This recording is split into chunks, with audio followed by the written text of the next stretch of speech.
কত সন্তান আমাদের কাছে এসে বলে, হুজুর মার জন্য কত আফসোস লাগে, বাবার জন্য কত আফসোস লাগে, টাকা পয়সার অভাবে মার চিকিৎসা দিতে পারি নাই, বাবার চিকিৎসা দিতে পারি নাই, ভালো খাবার দিতে পারি নাই, কাপড় দিতে পারি নাই। বাবা আমার মনটা মলিন করে বেড়াইছে, খরচের টাকা দিতে পারি নাই, ছেঁড়া জুতা ছেঁড়া স্যান্ডেল আমার আব্বা পায়ে দিয়ে চার দোকানের এক কোনায় বসে থাকতো। কিন্তু আজকে কত টাকা, কত পয়সা, কত ইজ্জত, কত সম্মান। বাবার কথা যখন মনে পড়ে,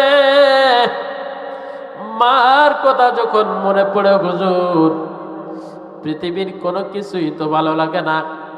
আমার সন্তানে ব্যথা বোঝে না, আমার স্ত্রীও তো এই ব্যথা বোঝে না। স্ত্রী আমার সুখের দিনের সাথী, আমার দুঃখের দিনে মা আমার কিভাবে লালন পালন করেছে, বাবা আমার কিভাবে লালন পালন করেছে আমার স্ত্রী জানে না, আমার সন্তানগুলিও বোঝে না।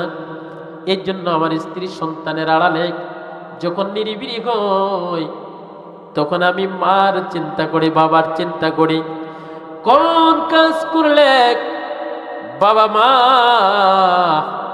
একটু কবরের ভিতরে শান্তি পাবে। হুজুর আমার একটু বলে দেন আমি কি কাজ করব। এমন সন্তান শত শত উলামায়ে কেরামের কাছে যায়, ঠিক না বেঠিক? পৃথিবীর মায়া ভুলে আমাকে একা ফেলে চলে গেলে মা,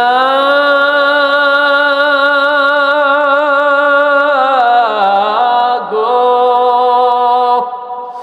জানি আর আসবে না সোহাগ মাখা মুখে, খোকা বলে ডাকিতে আমাকে।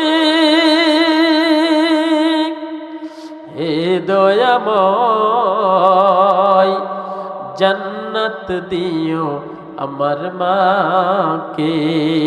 সবাই বলি হে দয়াময় জান্নাত দিও আমার মাকে।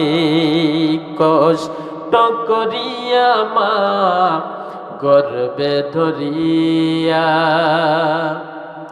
অনাহার থেকে সোমা নিদ্রা